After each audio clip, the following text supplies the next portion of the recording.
কিন্তু তারা কোন দলের হয়ে কাজ করছে বা কোন দলের সমর্থনে সরকার তৈরি হয়েছে আমরা সবাই জানি, এটা আলাদা করে আর বলে দেওয়ার দরকার নেই। তো যেই ইসলামী দলের সমর্থনে এই সরকারটা তৈরি হয়েছে বা সেই যেই সমর্থন তারা পাচ্ছে, তো সেই সমর্থনের উপর ভিত্তি করে তারা একটা বলতে পারবে আমাদের সব থেকে বড় অ্যাচিভমেন্ট আমরা ভারতে টিম পাঠাইনি, আমরা ভারতে নিজেদের দল পাঠাইনি, আমরা ওয়ার্ল্ড কাপ থেকে নিজেদের সরিয়ে নিয়েছি। এই যে অ্যাচিভমেন্টটা তারা গোনাতে পারবে না, এই অ্যাচিভমেন্টটা গোনানোর জন্যই কিন্তু এই এত অনেক কনসিকুয়েন্সেস হবে। বাংলাদেশ জানে এরপরে নিউজিল্যান্ডে আসার কথা রয়েছে, বাংলাদেশে অস্ট্রেলিয়া আসার কথা রয়েছে, বাংলাদেশে সেই ট্যুরগুলো ক্যান্সেল হতে পারে, আরও অনেক ধরনের প্রবলেম আসতে পারে। তারা যে আইসিসি থেকে রেভিনিউ পায় কয়েকশো কোটি টাকা বছরে, সেই রেভিনিউতে কোপ পড়তে পারে, তারা জানে। কিন্তু তারা এখন এম করছে একটা গ্রেটার প্রাইজের দিকে, যেটা তারা এই 2026-এর ফেব্রুয়ারি ইলেকশনের যেই প্রাইসটা তারা স্কোর করার চেষ্টা করছে। একেবারে দেখো ঋদ্ধিশ, এই মুহূর্তে আমরা কিছুদিন আগে কমেন্টে পড়ছিলাম এবং অনেকে এই বিষয়টা বলেছে যে ইসলাম ধর্ম, সেই ইসলাম ধর্মে নাকি কোথাও গিয়ে ক্রিকেট, ফুটবল, খেলাধুলা, এন্টারটেনমেন্ট, গান বাজনা এগুলো হারাম, এগুলো অ্যালাউ করা যায় না। ফলে সে জায়গায় দাঁড়িয়ে একদম কট্টরবাদী ইসলামিক মনোভাব বা কট্টরবাদী মনোভাব পুরো বিষয়টাকে কি কায়েম করে নিচ্ছে না? এটা কি কোথাও গিয়ে মনে হচ্ছে না যে এই মুহূর্তে বাংলাদেশে তারা ক্রিকেটকে বন্ধ করে দেবে? অর্থাৎ আইসিসির একটি বড় ইভেন্ট T20 ওয়ার্ল্ড কাপ, একটি বিশ্বকাপ, সেই বিশ্বকাপে বাংলাদেশের মতো দল খেলবে না, যারা লড়াই করে এতদূর উঠে এসছে, রেটিং পয়েন্টে গিয়েছে। একসময় ভারত তাদেরকে সাহায্য করেছে। জগমোহন ডালমিয়া না থাকলে তারা ক্রিকেট আঙিনায় টেস্ট ক্রিকেট খেলতেই পারতেন না। ফলে সে জায়গায় দাঁড়িয়ে তাদেরকে এতটা বেশি সাহায্য করে এতটা উঠে এসছে তারা, তারপরেও কোথাও গিয়ে কি একটা অন্য কট্টরবাদী মনোভাব বা কোনো রকমভাবে জামাত বা কোনো রকমভাবে পাকিস্তানের ইনফ্লুয়েন্স কি এর মধ্যে রয়েছে? পাকিস্তান বলেছে যে বাংলাদেশ যদি না খেলে তাহলে আমরা খেলবো না, এর আগে বলেছিল, কিন্তু কোথাও গিয়ে দেখলাম এখনো পর্যন্ত সেটার টিকিটুকু নেই। না, পাকিস্তান আশা করা যায় পাকিস্তান ওয়ার্ল্ড কাপের মতো একটি ইভেন্টকে বয়কট করবে না। দেখো, পাকিস্তানের একটা সহজ কথা আমি তোমায় বলছি। পাকিস্তান যে কথাগুলো বলছিল তারা কিন্তু বাংলাদেশের সমর্থনে ছিল না, একেবারে ছিল না, তারা ভারতের বিরোধিতা ছিল। তো আজকে যদি বাংলাদেশের জায়গায় উগান্ডাও থাকতো না, পাকিস্তান কিন্তু উগান্ডার পক্ষে ভোট দিত, সে কখনো ইন্ডিয়ার পক্ষে বা বিসিসিআই এর পক্ষে সে ভোট দিত না, এটা খুব স্বাভাবিক। এবার আমি দ্বিতীয় প্রশ্নে আসি, যেই এখন যে তুমি কথাটা বললে, দেখো এই বিষয়টা মানে খুবই স্পর্শকাতর, ইসলামে কোনটা হারাম নয়। সে সত্ত্বেও আমরা জানি যে প্রচুর ইসলামিস্ট দেশ রয়েছে, সৌদি আরবের মতো দেশ, মরক্কোর মতো দেশ, এগুলো যেগুলো একদম তারা কিন্তু ফুটবল খেলে, খেলাধুলার কালচার সেখানে হয় একেবারে। এবার বাংলাদেশেও গানের কালচার হয়, কিন্তু যেই দিকে পুরো বিষয়টাকে এগিয়ে নিয়ে যাওয়া হচ্ছে, যেভাবে এই বিভিন্ন সাংস্কৃতিক ঠিকানায়, এই যে হাদির মৃত্যুর পরে বিভিন্ন সাংস্কৃতিক ঠিকানায়, ছায়ানটের মতো ঠিকানা যেখানে ভাঙচুর চালানো হলো, কেন চালানো হলো, কেন, মানে এটার কি কোনো লজিক আছে এগুলো করার? এবং আরেকটা জিনিস খুব সুপরিকল্পিতভাবে করা হচ্ছে, তুমি দেখো এই যে বিভিন্ন একটা প্রথম সারির একটা খবরের কাগজের পত্রিকার অফিস যখন জ্বালিয়ে দেওয়া হচ্ছে বা এই ধরনের সাংস্কৃতিক ঠিকানায় যখন হামলা চালানো হচ্ছে, তখন কিন্তু পুলিশ প্রশাসন কিন্তু হস্তক্ষেপ করছে না, আটকাচ্ছে না, ঘটনাটা ঘটে যাচ্ছে, হয়ে যাচ্ছে, তারপরে তারা ওখানে গিয়ে হস্তক্ষেপ করছে। এবং খুব ভালোভাবে বোঝা যাচ্ছে যে এই সাংস্কৃতিক ঠিকানাগুলোয় হামলা হতে দেওয়া হচ্ছে। এই যে খেলার পুরো জিনিসটায় যেটা হলো, খুব পরিষ্কারভাবে বোঝা গেল তারা একটা বাহানায় ছিল যে কিভাবে আমরা ওয়ার্ল্ড কাপ থেকে বা কিভাবে আমরা এটা কোথাও গিয়ে একটা ভিকটিম কার্ড প্লে করার মতো বিষয় হলো যে আমাদেরকে গুরুত্ব দেওয়া হচ্ছে না।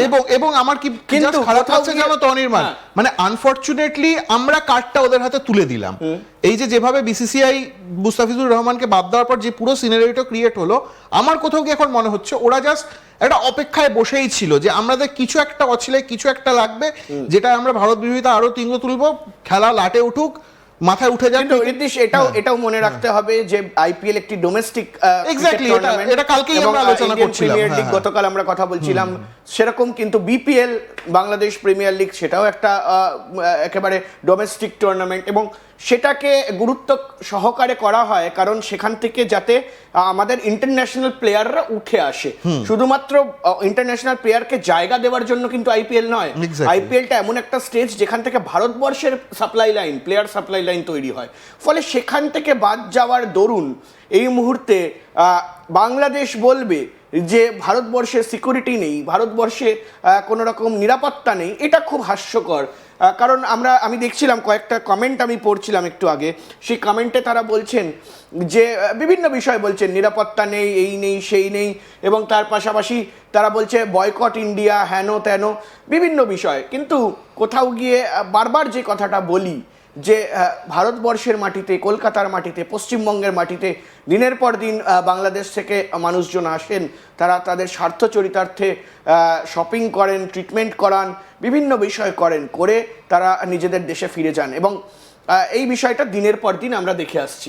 ফলে সে জায়গায় দাঁড়িয়ে কিন্তু এটা কোথাও গিয়ে স্পষ্ট হচ্ছে যে এই মুহূর্তে বাংলাদেশ তারা কিন্তু ভুল পথে কোথাও গিয়ে চালনা হচ্ছে, এবং সেই চালনার পেছনে আমি জানি না, হয়তো এই কট্টরবাদীদের হাত থাকতে পারে, বা তার পাশাপাশি পাকিস্তানের হাত। পাকিস্তান তো অবশ্যই, মানে এটা তো খোলাখুলি রয়েছে, যেখানে মহসিন নকভি যেখানে সরাসরি একদম ইনভলভ রয়েছেন, এবং এটা প্রচুর বাংলাদেশি সাংবাদিকদেরও আমি শুনছিলাম কথা, এবং তারাও কোথাও গিয়ে তারাও একটু ক্ষুব্ধ, কারণ তারা ভাবছিলেন যে যদি বাংলাদেশ না খেলে তাহলে হয়তো পাকিস্তানও বুঝি খেলবে না, পাকিস্তানও বুঝি নিজের নামটা গুটিয়ে নেবে। কিন্তু তারা যখন এখন দেখছেন যে না বাবা, পাকিস্তান তো ঠিক নিজের মতো ওরা সুযোগ সুবিধা বুঝে ওরা খেলছে, আমাদের ওরা গাছে তুলে মই কেড়ে নিল, এখন তারাও ক্ষুব্ধ যে মানে তাহলে পাকিস্তান এতটা সাপোর্ট দিল কেন, বা পাকিস্তানের সঙ্গে কিন্তু আসিফ নজরুলের পিসিবির সঙ্গে রেগুলার কমিউনিকেশন হয়েছে, এটা আমরা আমাদের সোর্স মারফত জানতে পেরেছি, তারা রেগুলার কমিউনিকেশনে থেকেছেন, আর এটা সোর্সেরও কিছু না, এটা ওপেন সিক্রেট, সবাই জানে। সেই কমেন্টেও সেই বিষয়গুলো কিন্তু এখন মানে পাকিস্তানের সঙ্গে মহসিন নকভির সঙ্গে রেগুলার টাচে ছিলেন, এবং পুরো যে সিনারিওটা ক্রিয়েট করা হয়েছে না, এটা একমাত্র পাকিস্তানের মানে কি বলবো শলা পরামর্শ বা মানে একটা ওই ফুসমন্তরেই ক্রিয়েটটা করা হয়েছে পাকিস্তানের।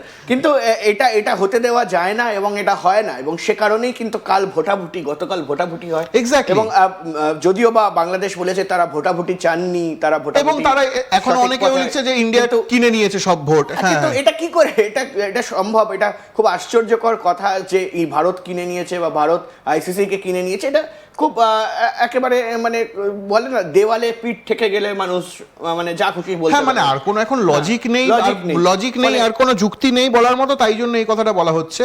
কিন্তু এই একটা ছোট্ট একটা ইস্যুকে যেভাবে এসকেলেট করা হলো, এটার পেছনে বৃহত্তর রাজনৈতিক স্বার্থ রয়েছে অনির্বাণ, এটা নিয়ে মানে এটা অস্বীকার কোনো জায়গা নেই এটা করার, এবং তারাও বুঝতে পারছেন, যারা এই সিদ্ধান্তটাকে সমর্থন করছেন তারাও খুব ভালো করে জানেন যে এই সিদ্ধান্তের ফলে কোন রাজনৈতিক দলের লাভ হবে, এই সিদ্ধান্তের ফলে কোন রাজনৈতিক দল আরো নিজের জায়গাটা স্ট্রং করে দেখাতে পারবে যে দেখো আমরা এটা করেছি, আমরা এইগুলো করেছি।